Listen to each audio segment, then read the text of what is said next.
business. Okay, there we go. You're live.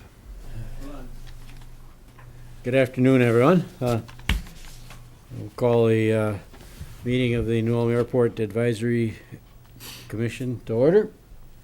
And first thing on the agenda is election of officers. Now,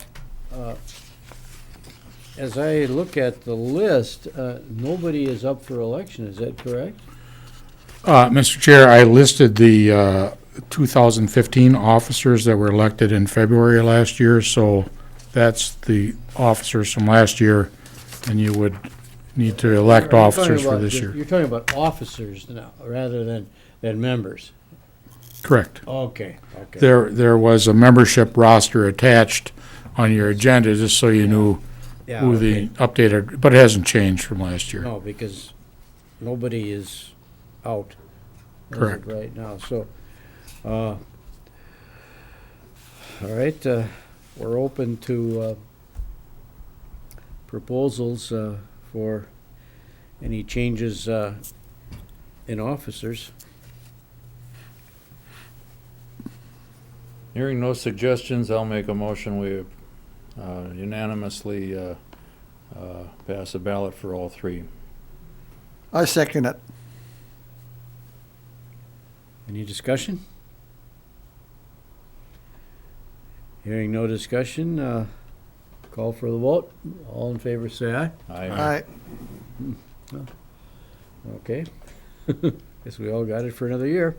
It's only that easy to get elected, huh? Okay. We need to approve the minutes from the December 8th meeting. Those are attached. Need a motion for that? I make a motion that we accept the minutes, the approval of the minutes for December 8th, 2015 meeting. Second. Any additions or corrections? Mr. Chair, Secretary Landerville had forwarded these to my office, and I actually changed the minutes slightly. I was not in attendance. My assistant city engineer, Mr. Stadheim, was, so he changed that on the present, the membership up on the top, so. Okay. Okay. As corrected and as presented, I'll second the motion. Any comments or further corrections? That was on the minutes of December 8th? Yes. Yeah, I didn't have you, Lynn. I had Steinheim.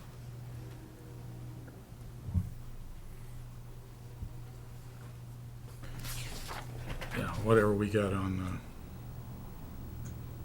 This was the last one, but was Mr. Buckley there? yes.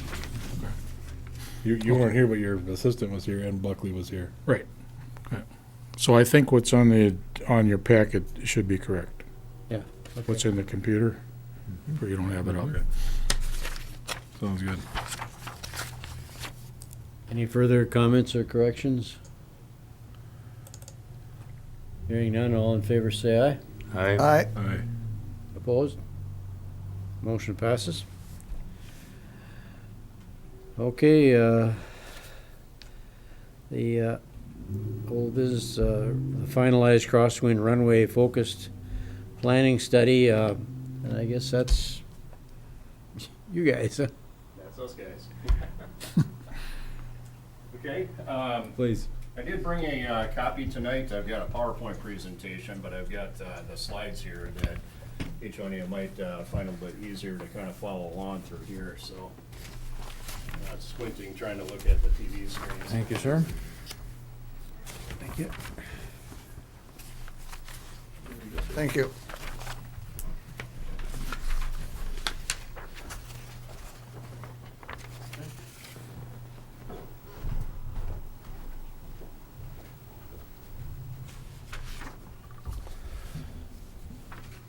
Okay, again, my name is Brian Page. I'm with Mead and Hunt Engineers from Minneapolis. We are the airport consultant. And pleased to report tonight that we are in the final chapter of the Crosswind Runway Focus Planning Study. And the final chapter essentially involves going through and putting together the next steps and kind of talking about where we go from here with the overall process. Thought it'd be kind of helpful to maybe walk through just a little bit of, some of the steps that we've gone through up to this point. The last meeting, the airport board did decide to recommend and move forward with the preferred alternative that we're calling alternative number 9, which is going to result in looking for a zoning process that what we're going to be shooting for is going for a standard zoning type scenario in that Zone B, which is off the east end of the future proposed runway on the other side of the east side of Highland Avenue. I do have a drawing here that we'll kind of get to here in a second. The difference between the last options that the airport board considered is actually shown on the third slide. And the third slide shows the two different alternatives, 8 and 9. And there was only kind of a slight little change that actually pulled it back to the point that we actually bring that Zone B back to the point that it actually lines up with that section line. And you can kind of see the start of the cluster, if you would, that meets the MnDOT zoning standards, that actually is clustered just on the east side of Highland Avenue. The next slide, the slide number 4, kind of shows a blow up of that area where you can see it in a little bit more clarity as far as what's happening out there. Again, this isn't to say that this is how it has to look. This is just a look that it could look like in order to be able to meet the Zone B zoning standards. So with that, that's what the board had looked at the last meeting and had decided to move forward with as the preferred alternative recommendation to move forward with the Crosswind Runway. The next steps, this is kind of getting into the meat of what will be required in the next steps of the overall Crosswind Runway development process, and that's shown on slide number 5. And it talks about the different things that you'll have to consider moving forward and the different steps that are going to be involved with any sort of a runway development project of this nature. They are in sequential order, or somewhat sequential order, as to how they would need to occur. The very first thing, as you can see at the top of the list, is to start moving forward with the airport zoning. Will need to be zoned. Probably the primary runway needs to be zoned with some of the latest development that just occurred on that. The Crosswind Runway, as it stands right now, the existing Crosswind has never been zoned. So that process would need to begin to be able to start moving forward with that process on the 927 alignment. The 927 alignment, and part of the reasoning behind the positioning of that runway and the alignment is to be able to avoid any sort of controversial zoning issues that might crop up with the neighborhood that's already established off the east end of the existing Crosswind Runway. So, but that process is slated to begin. We do have a proposal that we have sent into the city to be able to start that process this year. Once that process unfolds and be able to get that process underway, the next thing on the list would be is to start the environmental assessment process. There was an environmental assessment done, and the Crosswind Runway was a proposed action that there was actually a federal determination granted on that, but the problem of it is it's been several years back now. It was actually done as part of the EA work with the primary runway. The way the FAA looks at it is if it's beyond 5 years, which it is now, you have to go back and at least reevaluate just to make sure there hasn't been any changes environmentally out there in that period of time. So that would be the next process that would need to unfold, is taking a look at that environmental work and what needs to be done out there, taking a look at wetlands, any sort of impacts, that might be something to consider as part of the overall development process. The next step would be is to engage in Exhibit A, Airport Property Boundary Update. And that would have to be taking a look at the property that would have to be acquired for the future runway, and just making sure that that property or the airport property map is consistent with what it was that you would need to acquire as part of the crosswind. The next thing is the airport layout plan. The airport layout plan is the federal record or the planning document that the FAA uses to be able to determine, take a look at airspace, take a look at all the spatial relationships out there at the airport. That would need to be updated, consistent with the preferred alternative that came as part of the focus planning study. The next part would be as AEGIS, that is GIS, aeronautical survey work would need to be done. And the purpose of that is to go out there, take a look at where the runway is going to be positioned, and then take a look at not only in the inner boundary around the airport itself, but also what's on the outer periphery and the airspace around the airport, just to make sure that that is a safe landing area. You don't have a tower, you don't have a water tower or something obstructing where that crosswind runway is going to be located. Once that process unfolds, the next process would be is move into land acquisition. We are looking at roughly about 80 acres of land that would need to be acquired to be able to put the new crosswind runway in. That process would need to start fairly soon in order to be able to start the landowner negotiations, and that process may take a while to unfold. There are several different landowners that would be impacted, that the appraisal process and the land valuation process, everything that we went through for the primary runway would have to be done again in order to be able to move forward with the crosswind. And then, of course, once that's done, then we engage in the project design. The sequential order that these are in, there are some overlap of some of the items. Not to say that the zoning would have to be completed before you could start the environmental and even the land acquisition and doing some of the appraisal process. But by and large, one would have to be in place or at least underway before the next one could begin. But you can see that there's a pretty good list of different steps that would need to take place or fall in order to be able to get the project moving forward. So, are there any questions with any of that? I've, in the notes that I got from you, Steve, there's this thing called a work plan that came from you, which is essentially it looks like a bid, really. And one of the things that's in there is establish a zoning board. Now, how does that work? How do you do that? I'm not familiar with that. There's a 7-step process, Mr. Chair, that the state has a pretty good, outline that kind of spells out what would need to be done. But essentially what you'd be looking for with that board is to be able to have at least one, preferably 2 different appointees from each jurisdiction that could potentially be impacted by the zoning. So you look at the various different townships, the various different villages and so forth that would all be within that boundary, and try to establish at least a person or a representative, if not 2, from each one of those jurisdictions that would be impacted.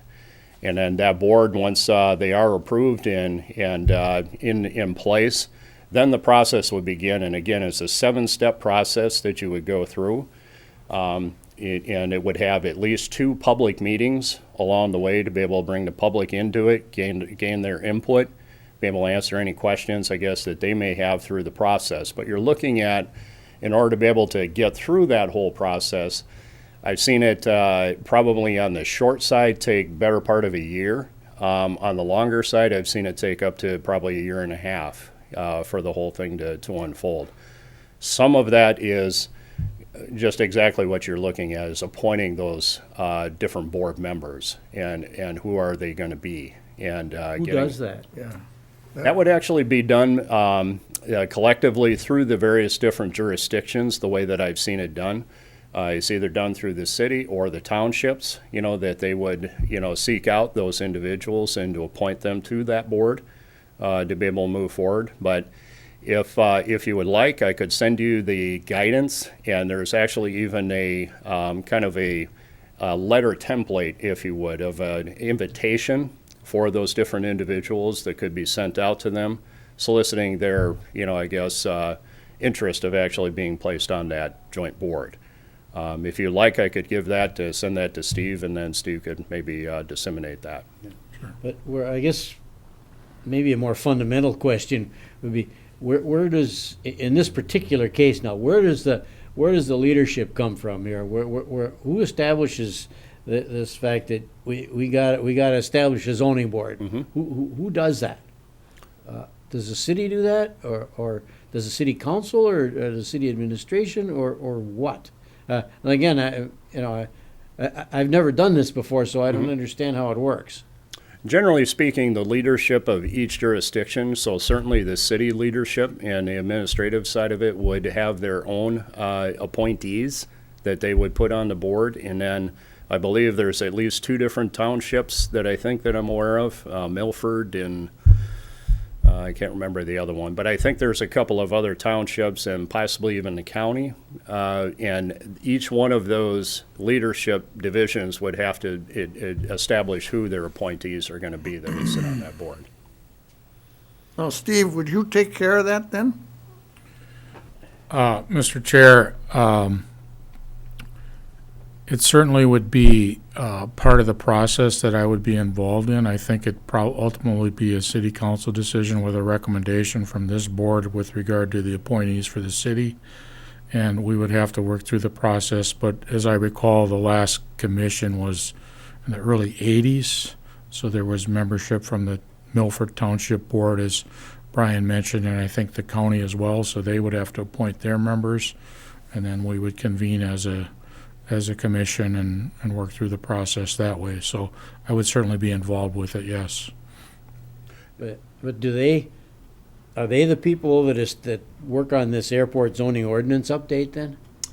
They would be not probably dissimilar to this board. What it would be is the proposal as you see it would essentially be for a facilitator, and namely that would be us, to be able to come in, to be able to do to be able to give the board something to react to be able to come up with a draft, essentially, to be able to work through that, work with the different entities to be able to get through that draft, to be able to bring that to the board for them to be able to approve, to be able to move forward on. So the technical side of it, there would be some drawings that would need to be done. There's obviously a draft of the ordinance that would need to be drafted as well, which would essentially follow the existing ordinance that's already in place from, I believe, 1984, with some changes that have been made recently to the state model, and we would update that accordingly, and then be able to provide that or present that and then show the drawings and so forth, like we typically do, of what that means, to be able to see it, on paper, if you would, what those zones look like and what are the ramifications of the various zones. But obviously, I mean, we can't be the folks to be able to appoint, anybody or any of that. We'd be looking for that board to already be established, and then we'd work with that board. And of course, the different planning elements, whether it be with the city or the county. In some cases, we've actually worked with regional planning entities to be able to make sure it's consistent with what their overall comprehensive planning is for that area. So, but that process would begin, and MnDOT is also a great resource in this whole process. The only thing is they don't really have the resources to come out to facilitate the overall process, but they would participate and review the documents every step of the way. Does that answer your question? Well, I think so, but it would appear then that there's got to be a start point somewhere. That's and so and I missed the last meeting, so I think according to the notes here, you guys kind of recommended that this process be started, and so where does it go from here exactly now? I mean, if we've authorized a study apparently, and so now what? The first part would be to establish that board. Once the board is established, the first thing we would do is have a project kickoff meeting. And that would be to be able to, okay, what are we doing and what's our goals, lay out the schedule, lay out the purpose of it, and to be able to talk about the various milestones along the way. That's how it would start. And then from there would be some regular meetings that would be scheduled to be able to talk about any changes, get the drafts out there, make sure everybody's looking at the drafts. That way, and the reason that they have the various different jurisdictions represented is so they can take that back to their various jurisdictions to be able to elaborate, okay, what's going on with this? And to be able to talk through what does that mean for, for our, I guess, area, if you would, that's under that could be impacted. So that's how it would begin. It does go through, like I mentioned, at least 2 public meetings that would be held along the way to be able to gather the public input. And that would culminate in coming up with a new city or an ordinance that could be adopted by the various different jurisdictions. It needs to be by the various jurisdictions that are impacted, not just the city. Because if there is other jurisdictions where the airport lies, they would also have to pass the same similar or a, kind of a matching ordinance, if you would. Do they all have to agree? It's ideal if they do. Does it always happen? No. But it would appear then that, being it is the New Ulm Municipal Airport, that New Ulm would kind of provide the leadership to get this process moving? Mm-hmm. Am I correct in that? Yes. Okay. All right, thank you. Any other questions?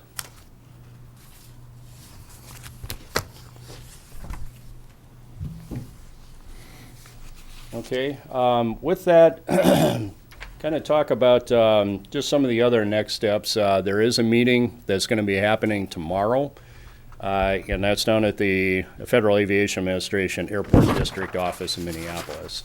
The purpose of that meeting is to talk about this crosswind runway project and about what's happened up to this point and about the process moving forward as far as the FAA and MnDOT are concerned, and the different steps. And they do have some comments that they have provided within the last couple of days to us, and we will be going through some of their comments and addressing those as well. So Steve will be attending that meeting from the city, and then it'll be myself and our lead planner. Don't really anticipate anything real earth-shattering coming out of that, but I guess we will bring the notes of that meeting or information of that meeting to the next airport board meeting. As far as the funding is concerned, the proposal for the airport zoning update is eligible for a state grant, and it has been shown in a capital improvement program for the airport for quite a few years now. And it's shown right now at a participation rate of 70% MnDOT funding and 30% city funding. So you're looking at 70-30. The overall cost, as it's shown right now in the proposal, is about $30,000. So you can kind of see where the funding split would be. And what would happen is there would be a grant should the airport board decide to move forward with it, or the city council decide to approve it. What would happen is it would be something that would be applied for as part of a state fiscal year 2017 grant. And that 2017 year starts in July 1st. So that would be the timing of when we'd be looking at getting started with this overall proposal. Any questions on that?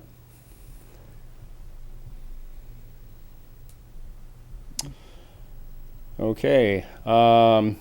Other than that, the one thing I was going to mention in there that's on that slide is the next things in the process that would need to take place is also updating the capital improvement program for the airport, consistent with that previous slide and the various steps that are in there, and making sure that those things are listed in sequential order moving forward through the process. The last slide we wanted to do is kind of put together an implementation plan, if you would, just so you can kind of put it in perspective. And again, this is just based on some experience of how some of these other projects have gone over the years, based on our experience, and putting some dollar figures associated with it as well, just so you can kind of put it in perspective as far as what we're looking at. Year one, you can see that the two major items we'd be looking at trying to accomplish would be is doing the zoning and also the environmental work. Getting started with both those with the dollar figures that you see there. Year two would be the ALP Exhibit A and Aegis work, as I mentioned previously. You can kind of see the dollar figures associated with each one of those. Year three, we'd be looking at jumping into the land acquisition process. We're looking at roughly about 85 acres, as I mentioned. And then also, if things go well through that land acquisition process, we could be looking at starting the engineering design in that year. And then year five or year four would be as the first phase of the design or the first phase of the construction, and coming back and completing things in year five. The difference between those, year four shows the runway construction only. We feel it's entirely possible to get that entire runway built in 1 year to the cost of about $3.2 million. And then year five would actually bring the taxiway construction that we'd be looking at. You'd have to have some sort of a taxiway to be able to service that runway, and we're looking at about $2.3 million to be able to. Now, both of those are assuming that they'd be paved type facilities. And a pavement is probably the lion's share of both of those costs. So, and again, this is just kind of a snapshot. This isn't to say this is how it would exactly go down, but I think the upshot or the walkaway from this slide is to show there's a process that needs to unfold here. There's a process that's going to take a few years, to get in place and to be able to, keep the project moving forward, if you would. As we've talked at some of the previous meetings with some of the city development, keeps going out further and further closer to that crosswind runway, to the point that probably in the next evaluation out there, that runway is going to be made either shorter, or you may get a letter from MnDOT that there has to be some sort of a resolution on that sooner than later. Otherwise, that runway is going to be deactivated. So you can kind of see that we're at that crossroads, as I've mentioned so many times in the past, and that's part of the purpose of tomorrow's meeting, is to talk about that. And I think the FAA and the state agencies want to get a better feeling from the city that the city is committed to moving forward with this project.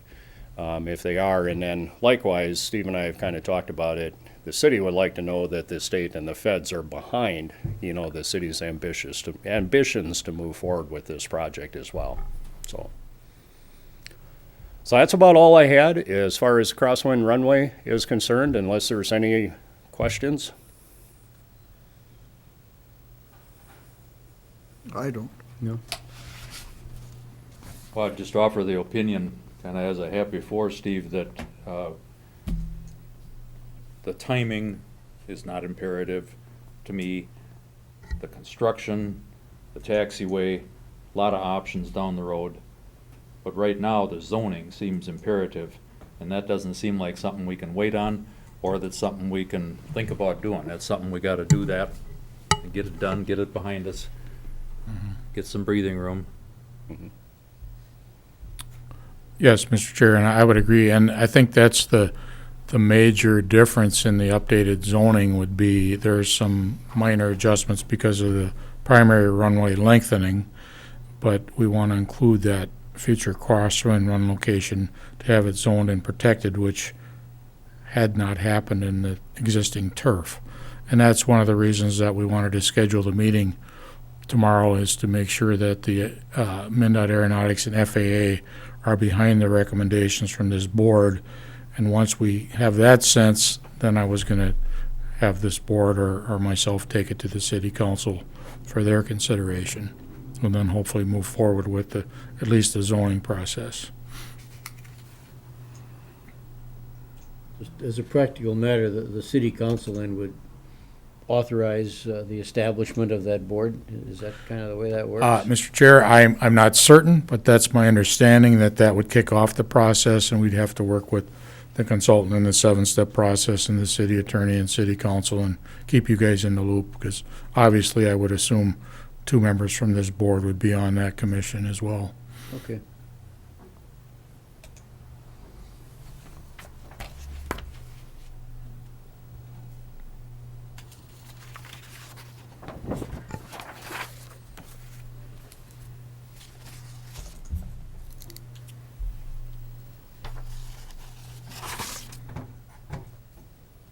So we really didn't need any action on that item, Mr. Chair, but I just wanted to have an update on that study and kind of get a lay of where we need to go from here with that. Okay. So, does that conclude things on, with the update? Unless there's additional questions from the commission. I have none. Anyone else have questions? We're good. Okay. New business. Okay, moving on. Then, under new business, the impacts of the proposed National Guard development.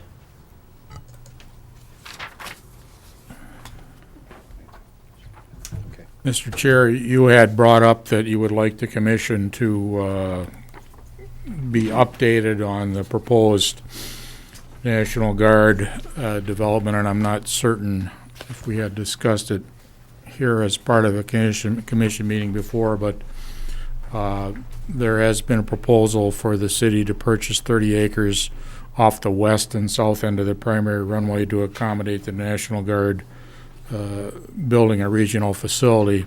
And we had asked our consultant to kind of look at the preliminary site layout, and it's very preliminary at this point in time. We don't have a lot of detail, but what some of the effects might be on the airport. So Brian has kind of put together a little PowerPoint on that as well.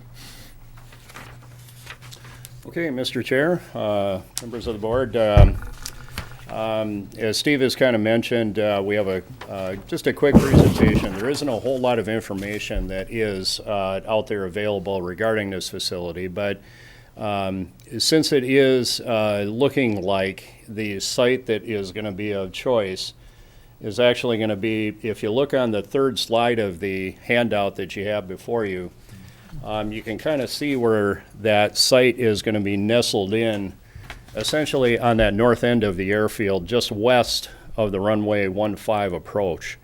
And forgive me for the resolution, this is what was sent to us.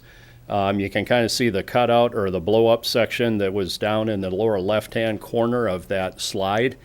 That's the best we got, unfortunately, I guess, of what's been sent to us, kind of showing the layout. But as Steve has kind of mentioned, what we do know about the facility thus far is this will be a new regional facility that is looking to come here to New Ulm that will actually be part of a field maintenance shop type facility that will be essentially something that will draw in all the different folks that are part of the Army National Guard from the region, if you would all be eventually reporting to that site. The initial construction that they're looking for is showing it about a 31,000 square foot facility, and that is shown kind of looking back at your slide.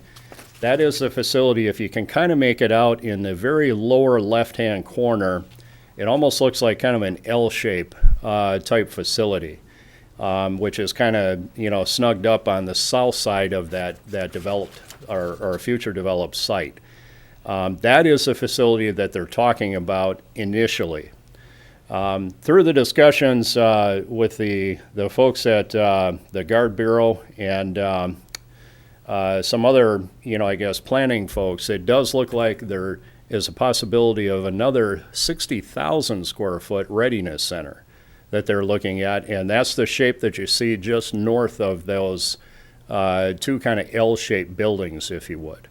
That's quite a bit of a bigger, facility, obviously, but that would be kind of a classic thing that many of us see in many different communities. It has an auditorium, it has the different offices, and has the different classrooms and training classrooms for the different troops that would be reporting there. That is something that is being planned for the site eventually. And then in addition to that, you can kind of see the layout, if you would, of many of the other different accessory things that would come along with it. Some of the paved parking surfaces. And then one of the areas that was kind of note is the area that you kind of see kind of shaded in that's on the, if you look at that kind of cutout section on the lower right-hand corner of that, there's kind of an odd trapezoidal shaped area And in that is what's being identified as a solar field. Now, the solar field is part of a federal initiative and a federal requirement of all federal facilities these days have to have at least a way to be able to provide at least 30% of their energy consumption from renewable energy sources.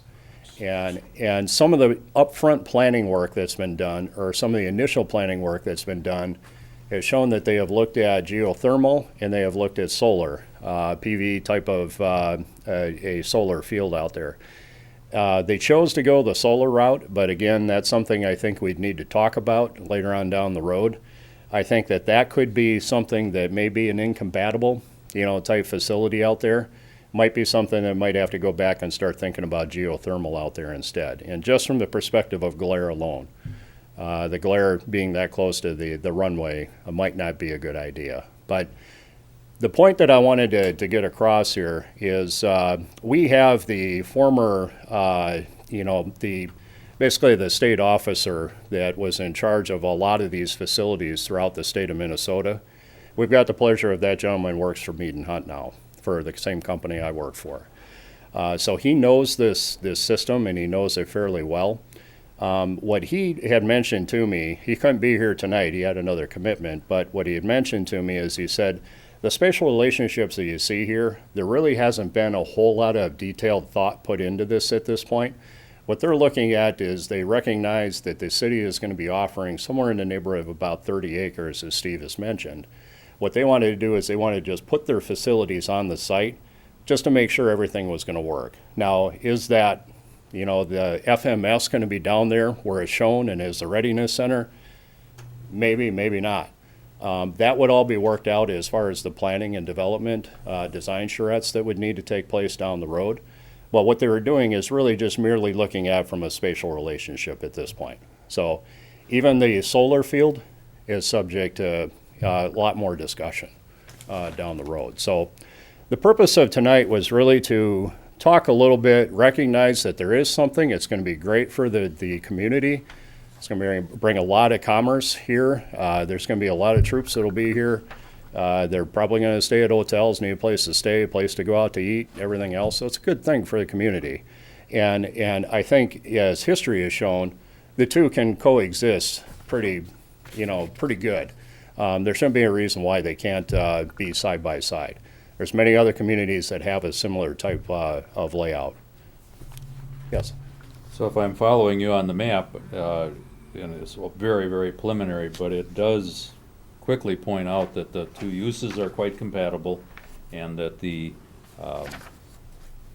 zoning of our primary runway would impact really a rather small part of the 30 acres, maybe 5 acres of it that would be even a factor. And they've got enough stuff going on across 30 acres that they could easily plan around our runway restrictions. It would seem like. That's a correct statement. And again, there's a lot of things that do need to be worked out here. And again, I just want to make sure everybody recognizes that this isn't the final layout by any means. There's a lot of detail work that still needs to be kind of vetted out. But just our experience has been that we worked with a lot of communities that have a kind of a similar layout where you have adjacent guard facility or an armory facility that is adjacent to the airport.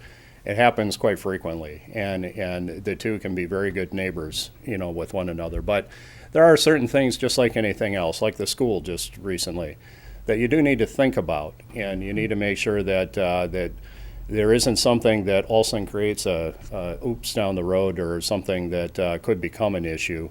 It's good at this point to get out ahead of it in the planning and development and just make sure that everybody's talking and everybody is on the same page and coordinating with one another just to make sure that there aren't any issues. But again, the proposed project is again in its early planning stages of things with the implementation planned sometime within the next 5 years. There's some planning and development that needs to take place out front. And then there's some charrettes that would actually take place here at the local level, moving into the design. And then once the design begins, you're probably looking at I would say at the very earliest at this point, maybe 2018, before they'd be looking at turning any shovels of dirt out there. Quite possibly it might even move to 2019. But by then, the zoning would be in place for the airport. But again, another reason to make sure that, the two interests are being watched out for on both sides of it through the planning process and the zoning process. What I did is on the third slide, if you kind of refer to that one, there are some considerations that we've kind of quantified here for the board, just to some things to be thinking about. One of the various first things is talking about height limitations and zoning considerations is right there high on the list. Height limitations is going to be something we'd have to look at. From what we know of similar type facilities, there certainly shouldn't be any height limitations, provided the buildings and the structures themselves are set back far enough from the restricted areas that it's not going to pose a problem. There are some lines that are shown on that sketch that you can see, but again, the resolution wasn't all that great, so it's kind of hard to make that out in the sketch. But there are some lines shown on that and drawn on that kind of show or illustrate some of that height limitation that we'd be looking at. But again, once the design is further developed or further defined, we can start taking a look at what of those building corners, may or may not be or present an issue, and really get into the nitty-gritty. Not dissimilar to what we had to do for the high school. There would be some lighting considerations, just like anywhere else that's near an airport. You'd have to be looking at the type of lighting that you're going to use, just to make sure nothing's being cast up and above, that it's all pointed down, just to make sure that those considerations. Also, with any sort of electronic signals of any kind, we'd have to make sure that that's not going to pose any issues with any of the aircraft on approach out at the airport. There are some other considerations that the Guard specifically has in there, put in there with the anti-terrorism and force protection buffers that they need to have around their facilities. So I guess the way you need to look at it is not just the facility itself, but it's also I think someone referred to it as a force field that, kind of envision that going around the facilities, that you have to have a certain protected area that's around that nothing, can be out there for security reasons. So it's something to think about, in the acquisition process, to make sure that the acreage is going to be able to accommodate not only the facility, but also the forest protection boundary. The other thing that would take place as part of the overall process or the planning process would be connectivity. Is there any reason to connect, whether it be through ground vehicle access or through any sort of aircraft access, to be able to get out to the main airfield? The preliminary discussions and the gentleman that works for our company now kind of indicated that with the mission that this unit would serve, there probably wouldn't be a great need for that, but it should be something that is discussed throughout that planning process. And if it does look like there is some interest there, there's some work that would need to take place there, just making sure that all the stakeholders, the folks at MnDOT and FAA are consulted with, just to make sure that everybody's on board with what would happen there. So with that, that's kind of it in a nutshell, or about what we know at this point. I just open it up if there's any questions or anything that might be able to answer. Again, it's all preliminary at this point. But if there's something else maybe we should be considering, certainly open it up for discussion. Mr. Chair, I think as Commissioner Firth alluded to, the compatibility would have to be built into their development. They would have to conform to the height limitations and zoning restrictions. There's no variances that would be granted for height that would penetrate into the protected zone areas. So I think that just needs to be said, that it would have to fit, considering an existing or future zoning, land use zoning at that location.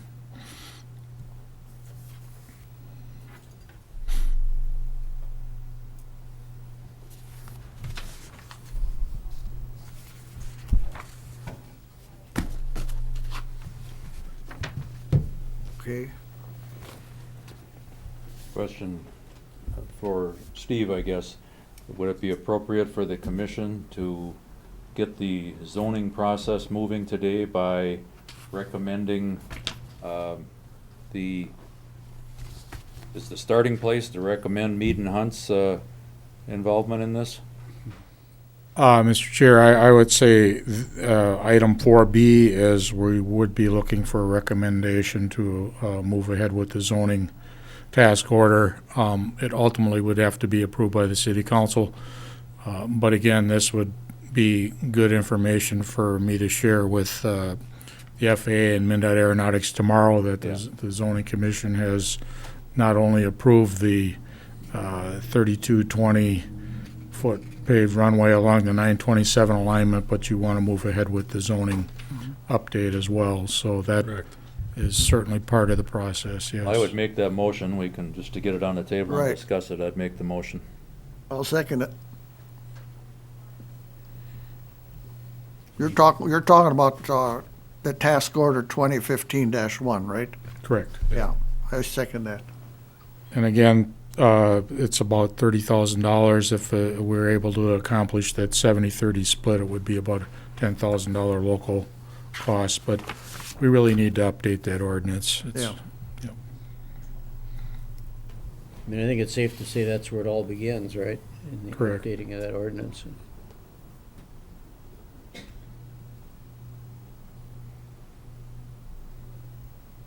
Well, All We in favor? approved it. All in favor? oh, yeah, okay. Yeah, hearing no other comments, all in favor signify by saying aye. Aye. Okay. Negative? No. Okay, motion passes. Next meeting, May 10th.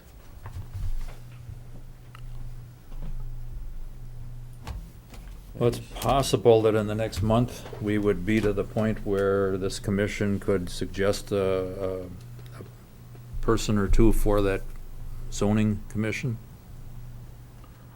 Mr. Chair, I certainly think that that's doable within the next month. For sure, we'd be able to bring back a report or information regarding the meeting tomorrow and the status on the updates or comments that the FAA had regarding the proposed crosswind runway development. So it may be we could move ahead with that, but we will have to research that 7-step process and get more information back to the commission with regard to that. But we certainly would want to update you on the position of MnDOT Aeronautics Yeah, and the FAA, and hopefully move this onto the city council with your yeah, authorization. that's what I mean, I would think